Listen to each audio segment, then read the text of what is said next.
So diggity diggity diggity diggity hey, diggity diggity diggity diggity hey, diggity diggity diggity diggity hey. Abang buang betul lah.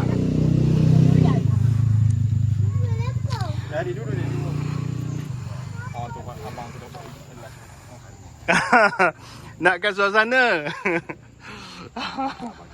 Nak daripada Kuantan. Terbaik support, datang support. Terima kasih banyak-banyak.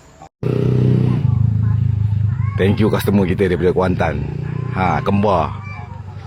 Dia orang nak suasana, nakkan suasana. Nakkan suasana. Abang kita daripada Kuantan terbaik lah, memang terbaik lah support, datang support. Terima kasih banyak-banyak. Terima kasih banyak-banyak. Datang support. Terima kasih. Welcome to Permatang Siput, kampung orang asli. Saya memang tak payah cek lagi. Ni mak bagus. Terbagus. Sedap. Panas nak makan durian. Sukanya budak ni. Best tak? Ai bagi kat ni. Kakak ambil air kakak, minum. Tu, suruh mama buka air. Tu yang besar tu untuk usaha tangan, yang kecil tu untuk minum. Pekan. Kampung Durian pekan. kampung mata siput. Permatang Siput.